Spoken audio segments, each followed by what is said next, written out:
உங்க toilet cleaner bison toilet cleaner குவாலிட்டியை விட பெட்டர்னு நிரூபிச்சா உங்க மொத்த பணமும் ரீஃபண்ட். இப்போது 79 ரூபாயில். சாப்பிட்டு பாருங்க, டேஸ்ட் சும்மா கெத்தா இருக்கும். Daily double roasted rava, the perfect rava. Slate today, slate tomorrow. Next phase. Next is now. மீடியாவில் இருக்கவங்க நாளைக்கு என்ன மாதிரி ஏமாந்துடாதீங்க, கொஞ்சம் உஷாரா இருங்க. இது ரொம்ப பெரிய வார்த்தையா இருக்குல்ல சார். இப்போ ஏமாந்துடாதீங்க அப்படின்ற ஒரு விஷயம் சொன்னீங்கல்ல. நான் நிறைய ஏமாறுவாங்க. நீங்களும் நானும் நண்பர்களாக இருக்கோம். நீங்கள் தான் மூவி சப்ளை பண்ணுறீங்க.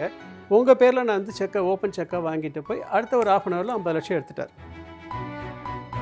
நீங்கள் வந்து கேட்குறீங்க அவர்கிட்ட, எதுக்குப்பா இந்த பணம்? இல்லை நான் இதை இவ்வளோ பெரிய இதை பண்ணி கொடுத்ததுனால எனக்கு கமிஷன் கொடுக்குறாங்க. யாராவது வேலை ஆரம்பிக்கிறதுக்கு முன்னாடி கமிஷன் கொடுப்பாங்களா? இன்றைக்கும் அந்த கேஸ் போயிட்டுருக்கு. கொஞ்சம் நம்ம ஏமாறுறோம் அப்படின்னாலே நம்ம வீட்டில் இருக்கவங்க, நம்ம விடுங்க, நம்ம வீட்டில் இருக்கவங்க வந்து பெரும் துயரத்துக்கு திட்டுவாங்க. அதான் ரொம்ப கில்ட்டியாக இருக்கும் ராகுல். என்னன்னா நம்ம சம்பாதிக்கிற வரைக்கும் ஒரு மனிதனுடைய பணம் சம்பாதிச்சு அது பேங்க்ல வந்துச்சுன்னா அது குடும்பத்துடைய பணம். என் ஃபேமிலிக்கு போக வேண்டிய பணத்தை இப்படி ஏமாத்திட்டாங்களே. சண்டேல வந்து ஒரு 1/2 hour ஸ்லாட் ஒன்று ஃப்ரீயாக போகுது, என்ன பண்ணுறதுன்னு தெரியாமல் சரி ஸ்டார்ஸ் இன்டர்வியூ போகலாம் அப்படின்னு சொல்லிட்டு ஃபர்ஸ்ட் இன்டர்வியூ டைரக்டர் மணிரத்னமோட இன்டர்வியூ. காலையில் ஃபோன் பண்ணி, உங்களோட first interview Mani Ratnam sir? Okay. இல்லை, அதாவது இப்போ சத்யராஜ் சார் வராரு, ரெடியாரு. அதுக்கு ஒரு 1.5 மாதத்துக்கு முன்னாடி தான் அவர் வேறு எதுக்காக பேட்டி எடுத்திருப்பேன். அப்போ அதில் கேட்ட கேள்வியை நான் இங்கே ரிப்பீட் பண்ணக்கூடாது. அப்போ நான் அவர்கிட்ட கேட்டேன், சார் இப்போ ஒரு ரஜினி படம் ஒன்று வந்து அதில் நடிக்கலைன்னு சொன்னாங்க. வரேன் வந்துடுறேன் அப்படின்ட்டு போயிட்டு பாருங்க. அந்த விஷயத்தை ஏதாவது மிஸ் பண்ணிட்டோம் அப்படின்னு நீங்கள் நினைக்கிறீங்க? அப்படி போகும்போது எனக்கு தேவதர்ஷினி சொன்னாங்க, ஏன்னா அப்போ அவங்க சண்டே கலாட்டா பண்ணிட்டு இருந்தாங்க. ஏய் நடிக்க மாட்டியா நீ அப்படின்னாங்க. இப்போ நீங்கள் இந்த சக்ஸஸில் இருக்கிறதுக்கு காரணம் என்கிட்ட கேட்டால் நான் ஒரு விஷயங்களை சொல்லுவேன். விஜய் சாரதிட்டே போய் கேட்டால் விஜய் சாரதி என்ன சொல்லுவார் இந்த சக்ஸஸ்க்கா? நான் நிறைய படிப்பேங்க. நம்மளோட தொழிலில் வந்து பார்த்திங்கன்னா நான் வந்து அப்போ பேட்டி எடுக்கிறது அப்படிங்கிறது சினிமா சம்மந்தப்பட்ட நபர்கள் எல்லாருமே பேட்டி எடுத்துகிட்டு இருந்தேன். நீங்கள் கேட்ட பாடல் விட்டுருங்க. ஓகே. இது மாதிரி முக்கியமான நிகழ்ச்சிகளில் அப்போது அதுக்கு நான் என்னை தயார் பண்ணிக்கணும். திடீர்னு இன்றைக்கி கூப்பிட்டுட்டு வந்து இன்றைக்கி அப்படி தான் நடந்தது. இன்றைக்கி மத்தியானம், அதாவது சண்டேல வந்து ஒரு 1/2 hour ஸ்லாட் ஒன்று ஃப்ரீயாக போகுது, என்ன பண்ணுறதுன்னு தெரியாமல் சரி ஸ்டார்ஸ் இன்டர்வியூ போகலாம் அப்படின்னு சொல்லிட்டு ஃபர்ஸ்ட் இன்டர்வியூ டைரக்டர் மணிரத்னமோட இன்டர்வியூ. காலையில் ஃபோன் பண்ணி, உங்களோட first interview Mani Ratnam sir? Okay. இல்லை, அதாவது ரெகுலராக பண்ண ஆரம்பிச்சதுன்னு வச்சுக்கோங்க. அதுக்கு முன்னாடி ஸ்பெஷல் டேஸ்க்கு மட்டும்தான் பண்ணிகிட்டு இருந்தோம். தீபாவளி, பொங்கல் அந்த மாதிரி நாளில் மட்டுமே தான் நம்ம வந்து ஒரு சிறப்பு நேர்காணல் அப்படின்னு சொல்லிட்டு பண்ணிட்டு இருந்தோம். இது வந்து என்னென்னா ரெகுலராக பண்ணலாம் அப்படின்னு சொல்லிட்டு பண்ணோம். ஓகே. ஆரம்பித்து அது ஒரு 20 வாரத்தில் இந்த ஸ்லாட்டு வந்துட்டாங்க. அதுக்கப்புறம் அதை மாற்றியாச்சுன்னு வச்சுக்கோங்க. அப்போ சாரதி மத்தியானம் மணிரத்னம் சாரோட இன்டர்வியூ வந்துரு. மணிரத்னம் சாரா, அவர் பேச மாட்டாருன்னு சொல்லுவாங்களே, அவர் எப்படி பேசுவார்? இப்போயாவது கொஞ்சம் நல்ல இதாக பேசுகிறாரு, சகஜமாக பேசுகிறாரு. அப்போ அந்த மாதிரி இருக்கார், எப்படி பண்ண போகிறோம்? அது வந்தாலும் பார்த்துக்கலாம், நம்மளால் முடியும் அப்படிங்கிற ஒரு தைரியம். நல்லா போச்சுங்க இந்த இன்டர்வியூ. நான் அவர்கிட்ட கேட்டேன், நான் சார் நீங்கள் வந்து அதிகமாக பேச மாட்டீங்கன்னு சொன்னாங்களே, அப்படியா? ஓவராக பேசிட்டனோ? நிறைய பேசிட்டேனா நான்? இல்லை அப்படி பேச ஆரம்பிச்சிட்டாரு. ஓகே. அது இருக்காது, சட்டில் இருக்கும் அது. ஸோ இது மாதிரி பார்க்கும்போதில்ல. அப்போ என்னென்னா அதுக்கு முன்னாடி நான் அவரை பற்றி புத்தகங்களில் வர விஷயங்கள் எல்லாமே படிக்கிறது, பேப்பரில் வரது எல்லாமே படிக்கிறது, விகடன், குமுதம், இது மாதிரி வார இதழ்கள் வரும் பார்த்திங்களா, அதில் சினிமா பக்கங்கள் நிறையா இருக்கும், சினிமா செய்திகள் நிறையா இருக்கும். இதை படிக்கணும். இன்றைக்கி நீங்கள் வந்து வெப்பில் இருக்கீங்க, that is social media, YouTube சேனலில் இருக்கீங்க அப்படின்னா கூட உங்களுக்கு யூடியூப்லேயே எக்கச்சக்கமான நியூஸ் நான் யோசிக்கும் போதே நியூஸாக போட்டுடுறாங்க இப்போல்லாம். அதை நீங்கள் வந்து அப்போ யார் என்ன சொல்லியிருக்காங்கங்கிறத நீங்கள் பார்த்துட்டே இருந்தீங்கன்னு வச்சுக்கோங்க. என்றைக்காவது ஒரு நபர் அப்படி வரும்பொழுது அவங்கக்கிட்ட நம்ம ஞாபக சக்தி இருந்ததுன்னா அவங்ககிட்ட அந்த கேள்வி கேட்கறதுக்கு உபயோகமாக இருக்கும். ஓகே. அப்படி தான் நான் இது பண்ணிப்பேன். மோஸ்ட்லி எல்லா டைமும் சினிமா ரீதியாக படிச்சுட்டு இருக்கதும். நீங்கள் கேட்ட பாடல் போகும்போது ஒரு ஊருக்கு, இப்போ நான் திருச்சிக்கு வரேன்னு வச்சுக்கோங்க. திருச்சியில் வந்து இப்போ காவேரி இருக்குது, முக்கியமான இடம்னா உச்சிப்பிள்ளையார் கோவில் இருக்குது. அந்த உச்சிப்பிள்ளையார் கோவிலோட வரலாறு என்ன, அங்கே தாயுமான சுவாமி ஒரு கோவில் ஒன்று இருக்குது, சன்னிதி ஒன்று இருக்குது. இதுக்கு மேலே இத்தனை படிகள் ஏறி போனோன்னா அங்கேருந்து ஒரு ஸ்டெச் ஒன்று வரும். அதுக்கப்புறமா போனோன்னா தான் அங்கே மூலவர் இருக்கார், இதுக்கு இத்தனை உயரத்தில் இருக்குது. இதுக்கு இது எல்லாமே வந்து என்னென்னா நம்ம மனசில் இருக்கணும். இங்கேருந்து திருச்சி பக்கத்தில் என்னெல்லாம் இருக்குது அப்படின்னு சொன்னோமோ அந்த இடங்கள் எல்லாமே சொல்கிறதுக்கு நமக்கு தெரிஞ்சிருக்கணும். ஓகே. அப்போ தெரிஞ்சிருந்தால் அதுக்கு நம்ம தயார் பண்ணிக்கணும். ஓகே. நான் என்ன பண்ணுவேன்னா விஷயங்களை வந்து பண்டில் பண்ணிப்பேன். இதை நான் எல்லாருக்கும் சொல்கிறது. நான் இது ஸ்கூல் லெவலில் எனக்கு தெரிஞ்சிருந்ததுன்னா நான் வந்து இன்னும் கொஞ்சம் நிறைய மார்க் எக்ஸ்ட்ராவாக எடுத்திருப்பேன்னு நினைக்கிறேன். இப்போது இங்கே சென்னையில் இருக்கக்கூடிய ஒரு நல்ல சிறப்பான உணவு அப்படின்னு சொல்லி உங்ககிட்ட கேட்டாங்கன்னா நீங்கள் என்ன பண்ணுவீங்க? ஒரு 5 இடம் சொல்லுங்கன்னா சொல்லுவீங்க. அந்த 5 இடங்களில் சென்னை உணவகங்கள் அப்படின்னு சொல்லிட்டு நான் பண்டில் பண்ணிப்பேன். அப்புறம் சென்னையில் இருக்கக்கூடிய சுற்றுலாத்தலங்கள் அப்படிங்கிறது என்னென்னலாம் இருக்கும்? சரி, முக்கியமாக பார்த்திங்கன்னா சென்னைக்கு பீச் தான். ஸோ பீச்சை பற்றி என்ன சொல்லலாம்? அதோட ஸ்ட்ரெச் இருக்குது, எவ்வளோ நீளம் இருக்குது அப்படிங்கிறது. அதுக்கப்புறம் வந்து சுத்தமாக இருக்கா, ஒழுங்காக பராமரிக்கப்படுதா, கடைகள்னால மக்கள் வரும்போது இதாக இருக்கா, வரவங்க சந்தோஷமாக இருக்காங்களா, அப்போ வேறு என்னெல்லாம் அங்கே போனால் இருக்குது பார்க்க முடியும், அதை பற்றின விஷயங்கள் எல்லாமே அது ஓகே. பீச்சில் இந்த பாயிண்ட்ஸ்லாம் வரும், அது ஒரு பண்டில். ஓகே, இப்படி ஒவ்வொன்றையும் முடிச்சா போடுது. இங்கேருந்து ஒரு அப்போது வந்து 1.5 மணி நேரம், இப்போ 45 நிமிஷத்தில் மகாபலிபுரம் இருக்குது. மகாபலிபுரம் அப்படிங்கிறது பல்லவர்களோட நமக்காக விட்டுட்டு போன ஒரு மிகப்பெரிய ஒரு கலை பொக்கிஷம். அதில் என்னெல்லாம் இருக்குது? ஸோ இது மாதிரி நம்ம ஒவ்வொன்றா முடிச்சு போட்டோம்னு வச்சுக்கோங்களேன், ஈஸியாக இருக்கும் ஞாபகம் வச்சுக்கிறதுக்கு. ஓகே, அப்போ திடீர்னு இன்னும் கொஞ்சம் இப்போ நான் நடந்துட்டு பேசிகிட்டே போயிட்டே இருக்கேன், இன்னும் கொஞ்சம் ஒருவேளை விஷுவல் நல்லா இருக்குதுன்னு வச்சுக்கோங்க, இன்னும் கொஞ்சம் எக்ஸ்டெண்ட் பண்ணுங்கன்னா என்ன பேசலாம், டக்குன்னு ஓகே அந்த பட்டில் எடு, இந்த பட்டில் எடு, இந்த பட்டில் எடு அப்படிங்கிறது. ஸோ அதுக்கு நம்ம தயார் பண்ணிக்கணும். ஓகே, இப்போ நீங்கள் சொல்லும்போது இப்போ ஐ மீன் நான் இப்போ ஒர்க் பண்ணிருக்கேன், எனக்கு ஒரு இன்டர்வியூ ஒரு முன்னாடி நாளோ இல்லை இப்போ உடனே சொல்கிறாங்க அப்படின்னா டக்குன்னு விக்கிபீடியாவை இது பண்ணுவோம், இன்ஸ்டாகிராமில் அவங்க ப்ரொஃபைலோ ட்விட்டர் ப்ரொஃபைல் இது பார்த்தாலே ஓரளவுக்கு ஒரு இன்ஃபர்மேஷன் நம்ம கேதர் பண்ணிட முடியுது. அப்படிங்கும்போது பட் ஐ மீன் நீங்கள் பண்ணிருக்கும் போது அந்த விஷயங்கள் எதுவுமே இருந்திருக்காது. ஸோ இப்போ உடனே உங்களுக்கு அந்த மாதிரி ஏதாவது இம்மீடியட்டாக இன்னும் 1 hourல இவங்க இன்டர்வியூப்பா நீ இவங்களை இது பண்ணணும் அப்படின்னு சொன்னால் அது மாதிரி நடந்திருக்கிறதுல ரொம்ப ரொம்ப சுவாரஸ்யமான ஏதாவது ஒரு நிகழ்வு ஞாபகம் இருக்கா? ஐ மீன் எனக்கு அவங்கள பற்றி அந்தளவுக்கு டீட்டெயில் தெரியல, பட் அந்த இன்டர்வியூ எனக்கு ரொம்ப பிடிச்சிருந்தது, நான் ஒரு பண்ணேன் அப்படின்ற மாதிரி.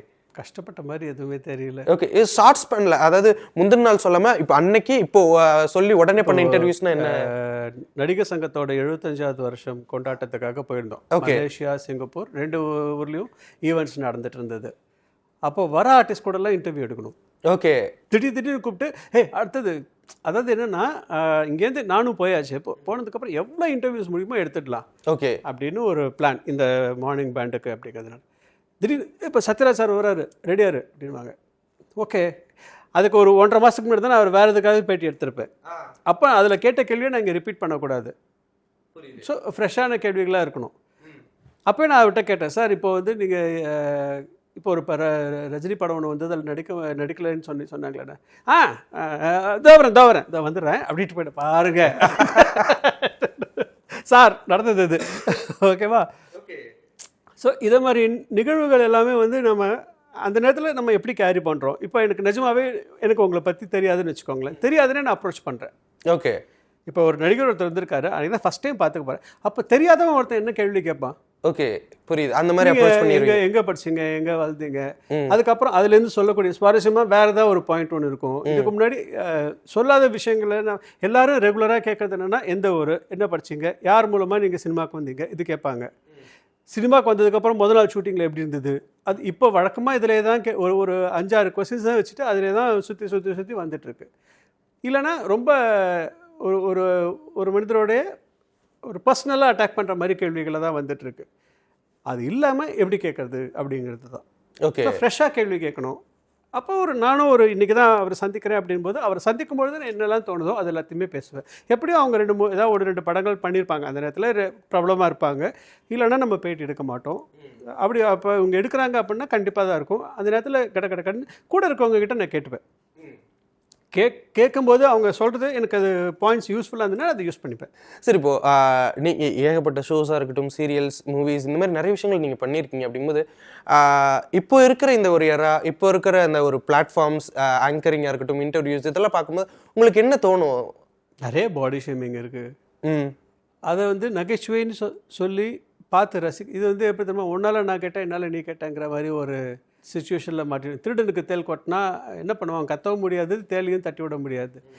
அவங்களுக்கு பிடிச்சிருக்குன்னு நான் செய்கிறேன் அப்படின்னு சொல்லி ஆரம்பித்தது இப்போ வந்து எங்களுக்கு பிடிச்சிருக்கு நீ பண்ணு அப்படிங்கிற மாதிரி ஆயிடுச்சுன்னு வச்சுக்கோங்களேன். ஓகே, இப்போ பாடி ஷேமிங் அப்படிங்கிறது எனக்கு தெரிஞ்சு கவுண்டமணி செந்தில் அவங்க காமெடியில் தான் இருந்துட்டு இருந்தது. அந்த மண்டையா இந்த மண்டையா அப்படின்னு சொல்லி கூப்பிட்டுட்டு இருந்தது. பெருமளவுக்கு அதை தாண்டி எதுவும் வரல. அதுக்கப்புறமா சினிமாவில் கொஞ்சம் கொஞ்சமாக ஒருத்தர் கிண்டல் பண்ணுறது உருவகேலி அப்படிங்கிறது வர ஆரம்பித்தது. அது இப்போது ஒரு நிகழ்ச்சி நடத்தும் போது அந்த தொகுப்பாளரும் அது மாதிரி உருவகேலி பண்ணுறாங்க அப்படிங்கிறத நினச்சி பார்த்தோன்னு வச்சுக்கோங்களேன், அது கொஞ்சம் வருத்தமாக இருக்குது. என்னடா இது இப்படி இருக்க போதே அப்படின்ட்டு இருக்குது. ஆனால் அதை பார்க்குறவங்க நகைச்சுவாக எடுத்துக்கிறாங்க, சிரிக்கிறாங்க அப்படின்னு சொல்லும்போது ஓகே, இன்றைக்கி இருக்க ஜென்ரேஷனுக்கு அது மாதிரி இருக்கிறது பிடிச்சிருக்க போல இருக்குது அப்படி. ஆனால் எனக்கு அதில் உடன்பாடு கிடையாது. ஓகே சார், நீங்கள் நிறைய விதம் சன் டிவியில் ஆங்கராக இருக்கீங்க, அப்புறம் ஹெட் ஆகுறீங்க, அதுக்கப்புறம் ஒரு ஜீ தமிழ் போகிறீங்க, அதுக்கப்புறம் சன் டிவியில் சேனல் மறுபடியும் சன் டிவி அப்படிங்கும்போது அடுத்த கட்டம் சொல்லிட்டு அந்த சேனலுக்குள்ளே ஒரு போஸ்டிங் போகிறீங்க அப்படின்னாலும் பட் மக்கள் வந்து ஆன் கேமரா அப்படின்ற அந்த ஒரு விஷயத்தை தான் பார்ப்பாங்க, பெருசாக பார்ப்பாங்க. அப்படிங்கும்போது அந்த விஷயத்த ஏதாவது மிஸ் பண்ணிட்டோம் அப்படின்னு நீங்கள் நினைக்கிறீங்க? அப்படி போகும்போது எனக்கு தேவதர்ஷினி சொன்னாங்க, ஏன்னா அப்போ அவங்க சண்டே கலாட்டா பண்ணிட்டு இருந்தாங்க, ஏய் நடிக்க மாட்டியா நீ அப்படின்னாங்க. நாங்கள் 2 பேரும் மர்மதேசம்லேருந்து ஃப்ரெண்ட்ஸ்னு வச்சுக்கோங்களேன், விடாது கருப்புலேருந்து. இல்லை தேவ் அப்படின்னா, you will feel for it Sarathi, you will feel for it Vijay someday, don't do it, after 2 or 3 years you will feel bad அப்படின்னாங்க. பட் என்னென்னா ஒரு 9 years நான் வந்து சன்னில் ஹெட்டாகவே ட்ராவல் பண்ணிட்டேன். அந்த நேரத்தில் எனக்கு மேலேருந்தே சொன்னாங்க, நீங்கள் பிரேக்ஃபாஸ்ட் ஷோவில் ஏன் ஒரு ட்ராவல் செக்மெண்ட் ஒன்று பண்ணக்கூடாது அப்படின்னு என்னை கேட்டாங்க. இருக்கிற ஒர்க் வந்து எக்கச்சக்கமான ஒர்க்கை ஹேண்டில் பண்ண வேண்டியிருக்கும், அது ஒழுங்காக க்ளீனாக போதான்னு பார்க்குறதுக்கே நேரம் சரியாக இருக்கும்.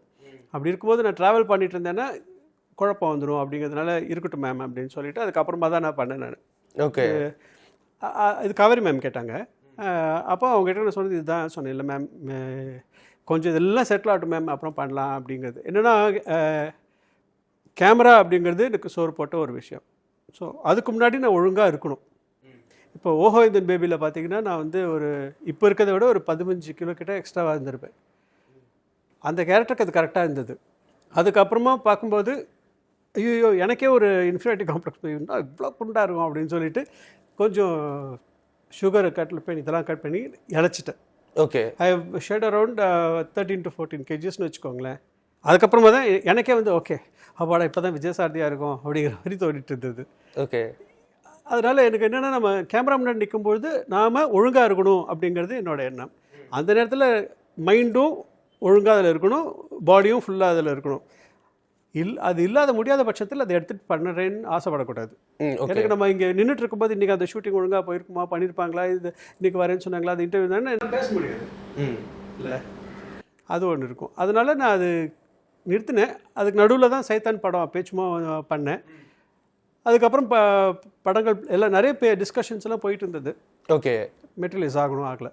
பேசிகிட்டு இருக்கும்போது நீங்கள் ஒரு விஷயம் சொன்னீங்க, மறுபடியும் அந்த மாதிரி உடம்பெல்லாம் குறைச்சதுக்கப்புறம் தான் எனக்கு விஜய் சாரதியை பார்க்குற மாதிரி இருக்குது அப்படின்னீங்க. பழைய விஜய் சாரதி நீங்கள் பார்த்ததுக்கப்புறம் மறுபடியும் பழைய விஜய் சாரதியாக நம்ம மாறலாம் அப்படிங்கிறதுக்கான முயற்சிகள் நீங்கள் எடுத்துகிட்டு இருக்கீங்களா? விஜய் சாரதி அப்படியே தான் நாங்கள் இருப்பேன். ஓகே, இல்லை ப்ரொஃபஷ்னலாக மறுபடியும் ஏதாவது ஒரு ஷோ பண்ணலாம், இன்டர்வியூஸ் பண்ணலாம். எனக்கு ஆர்வம் உண்டு. எனக்கு இன்னமும் வந்து இன்டர்வியூஸ் பண்ணும்போது இப்போது ஓப்பனாக என்னோடய கருத்தை சொல்லணும் அப்படின்னு நினச்சிங்கன்னா நிறைய பேட்டிகள் நான் பார்க்குறேன். அந்த பேட்டிகளில் வந்து எனக்கு சின்னதாக உங்கள் பேர் என்ன, உங்கள் சொந்த ஊர் என்ன, உங்கள் ஊரை பற்றி சொல்லுங்கள், இது கேள்வி எல்லாமே சின்னது, ஆனால் பதில் பெருசாக இருக்கும். ஓகேங்களா? இப்போ நீங்கள் சின்ன கேள்வியை தான் கேட்டீங்க, பெருசாக கேள்வி கேட்டுட்டு நான் இது இப்போ இதை பற்றி என்ன நினைக்கிறீங்க அப்படின்னு கேட்டால் ஒன்றும் நினைக்கல, ஆமாங்க இல்லைங்க அப்படிங்கிற மாதிரி தான் இருக்கும். ஸோ நான் ரிசர்ச் பண்ணுறேன் அப்படின்னு சொல்லிட்டு நிறைய பேட்டிகள் வந்து என்ன ஆகுதுன்னா இல்லை என்னுடைய புத்திசாலித்தனத்தை காமிக்கிற மாதிரியான பேட்டிகளாக இருக்குது.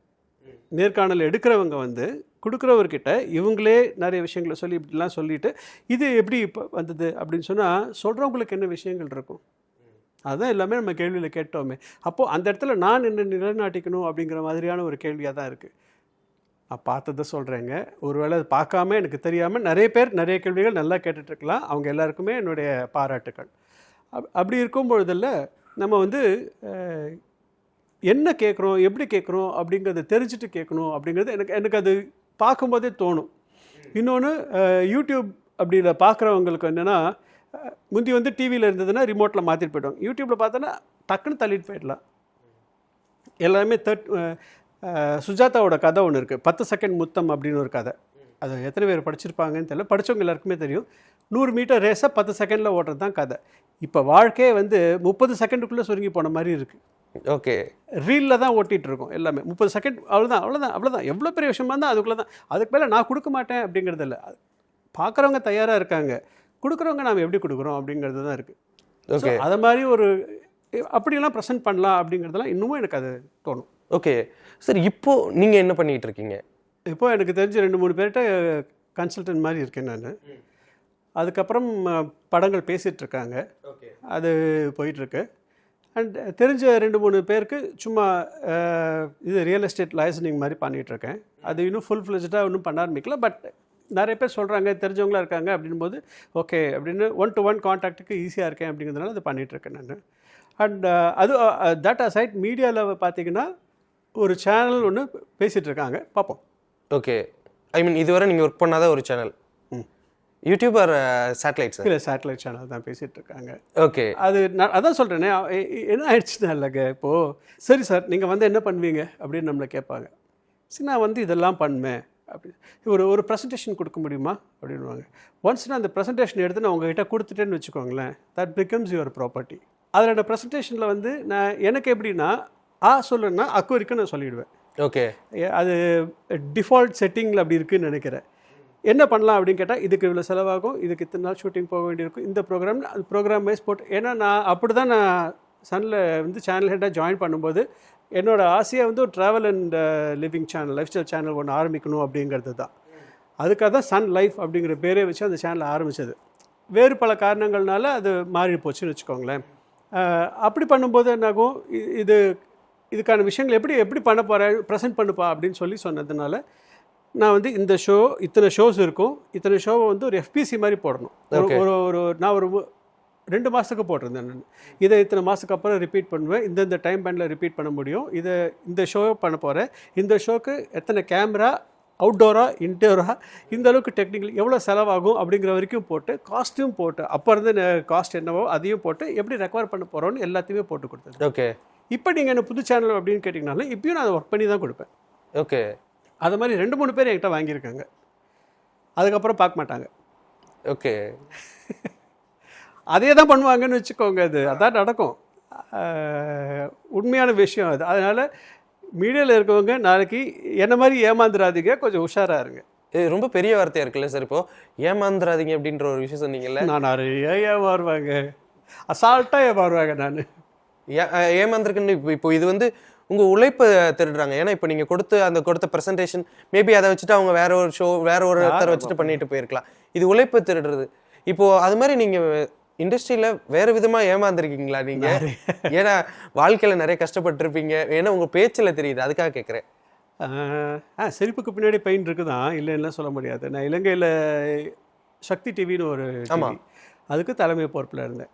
ஓகே. அப்போது ஒரு 2 வருஷம் கோவிட் முன்னாடி போய் ஜாயின் பண்ணேன். அப்போ நான் நிறைய ஃபுல்லாக வந்து நானே வண்டி ஓட்டிட்டு ஆடிஷனுக்காக போகிறது, ட்ராவல் பண்ணுறது அப்படிங்கிற போதெல்லாம் ஸ்ரீலங்காவில். அங்கே நான் ஒரு ஷோ டிவிக்கு அப்புறம் போனீங்களா அங்கே? ஆமாம், சன் டிவிலேருந்து 2019 அப்புறம் அங்கே ஜாயின் பண்ணேன் நான். உங்களுக்கு எதுக்கு சார் ஆடிஷன்? ஆடிஷன் இல்லை. ஓகே.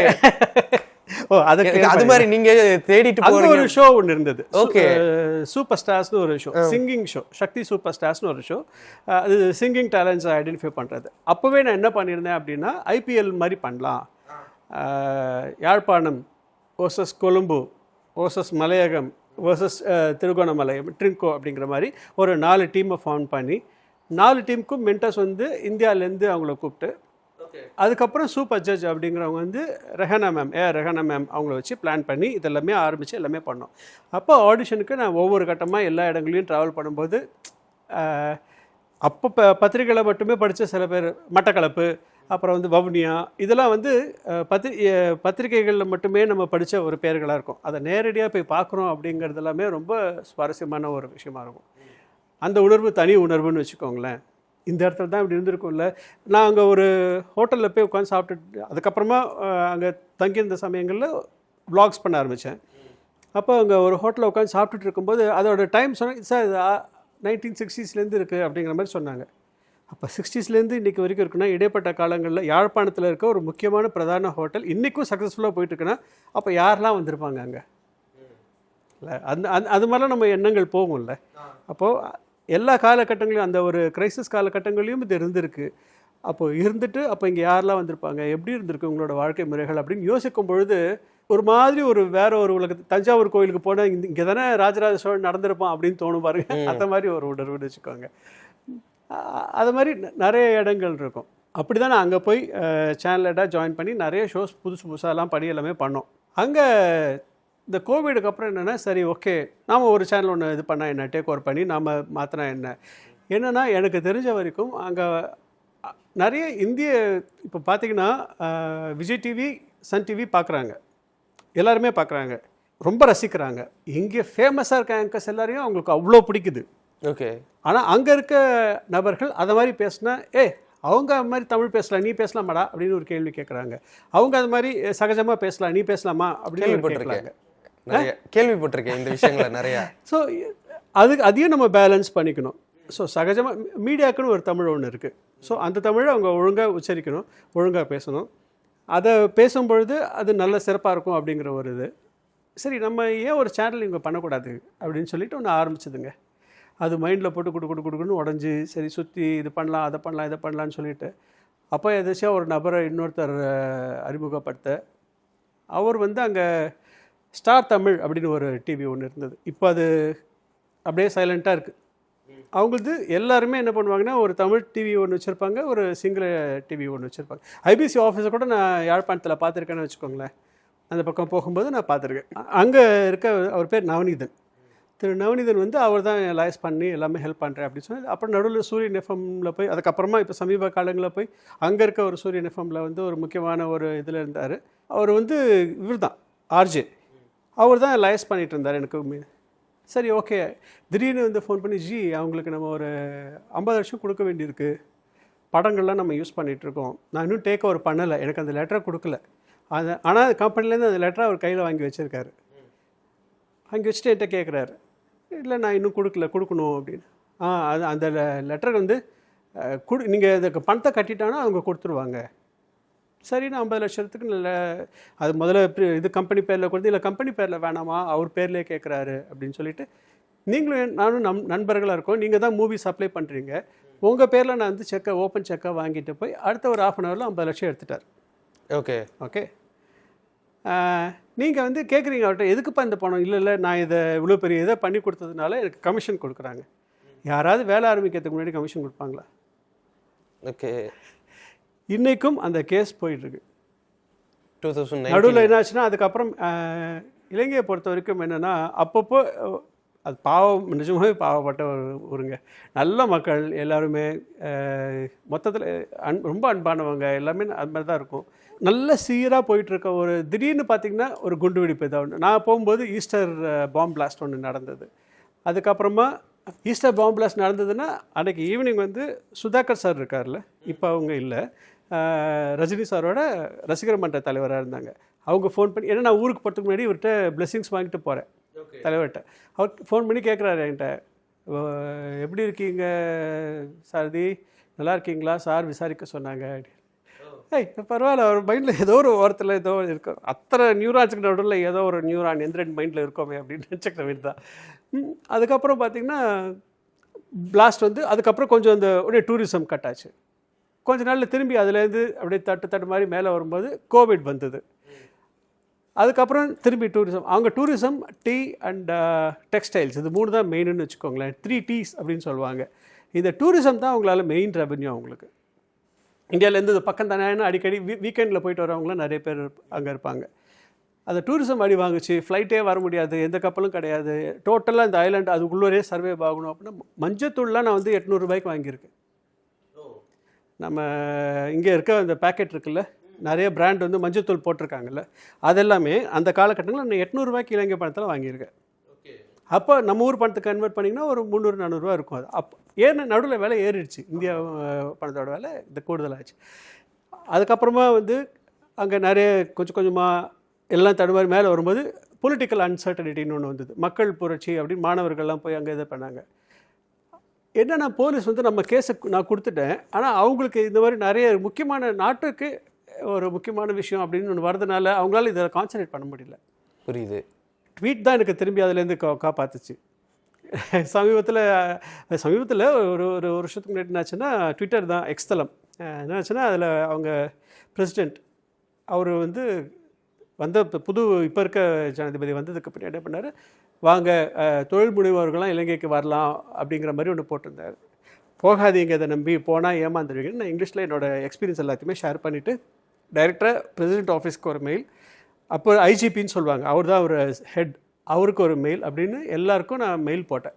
இமீடியட்டாக எனக்கு பிரசிடென்ட் ஆஃபீஸ்லேருந்து ரிப்ளை வருது, உங்கள் கேஸை கண்டிப்பாக நாங்கள் எடுத்துப்போம். இது வந்து ஏன்னா நீங்கள் வெளிநாட்டிலேருந்து வந்து முதலீடு பண்ணியிருக்கீங்க, உங்களை யாராவது ஏமாத்துனாங்கன்னா அது ரொம்ப தப்பு, கண்டிப்பாக நாங்கள் இதை எடுத்துப்போம் அப்படின்னு. ஸோ அதை எடுத்துகிட்டு அந்த ப்ராசஸ் போயிட்டு இருக்கும்போது இப்போ அந்த இன்னொரு சூழல் ஒன்று வந்திருக்கு. ஓகே, அந்த இயற்கை சீற்றம் அதில் எப்படியும் அது நல்லபடியாக முடியும் அப்படிங்கிற நம்பிக்கை இருக்குது.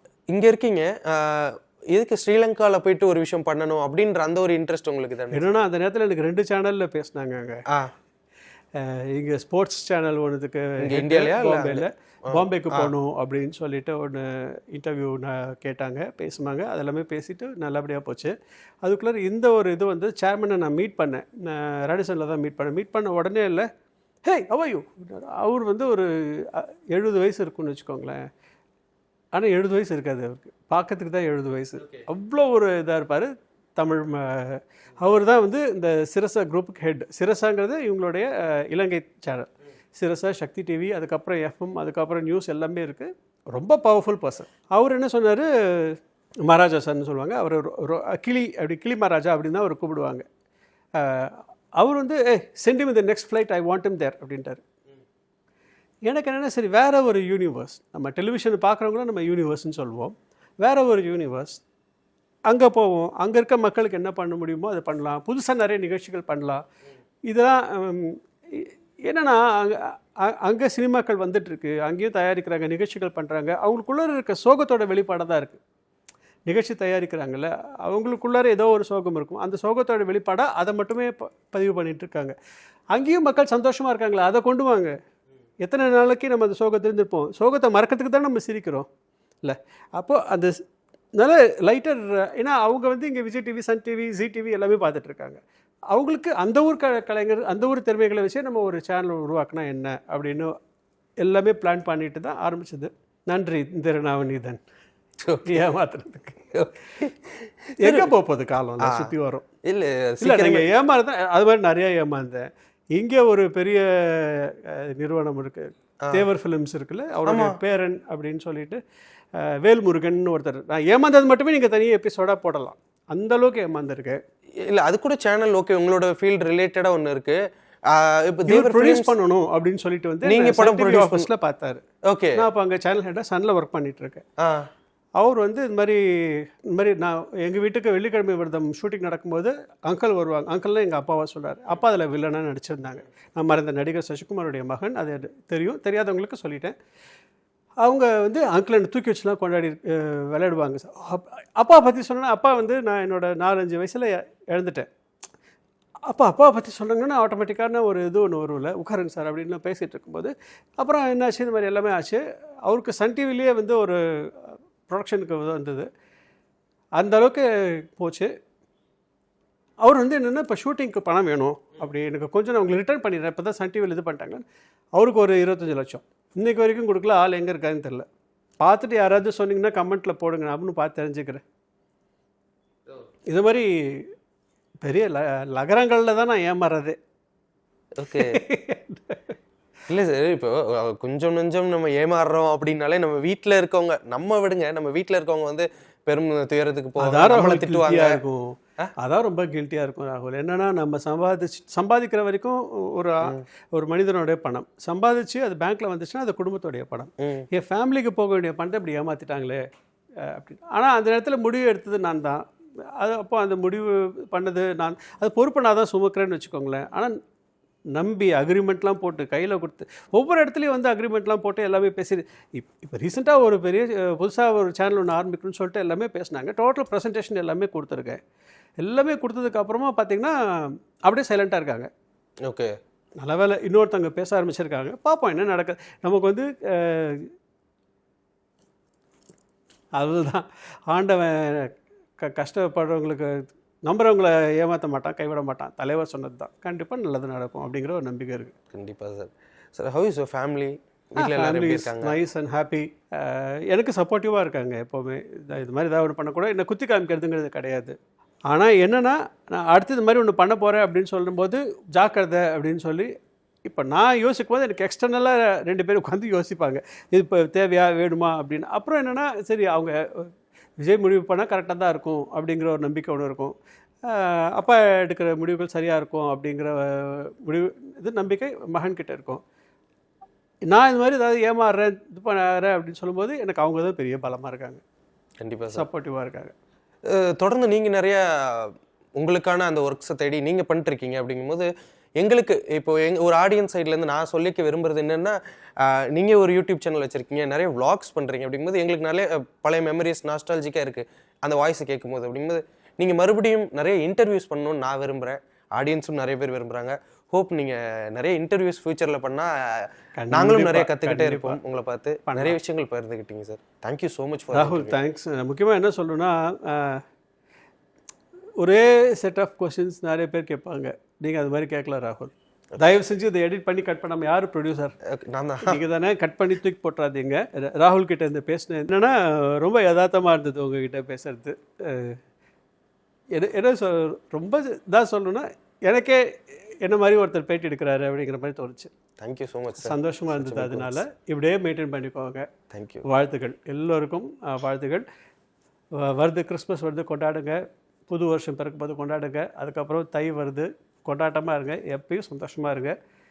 மக்களை நம்பி ஏமாந்துடாதீங்க, உஷாராக இருங்க. அது மட்டும் என்னோட கடைசி வார்த்தையாக நான் சொல்லிக்கிறேன். பாய் ஃப்ரம் விஜய் சாத்தி. Thank you sir. தேங்க்யூ. உங்க toilet cleaner bison toilet cleaner குவாலிட்டியை விட பெட்டர்னு நிரூபிச்சா உங்க மொத்த பணமும் ரீஃபண்ட். இப்போது 79 ரூபாயில். சாப்பிட்டு பாருங்க, டேஸ்ட் சும்மா கெத்தா இருக்கும். Daily double roasted rava, the perfect rava. Slate today, Slate tomorrow. Next phase. Next is now.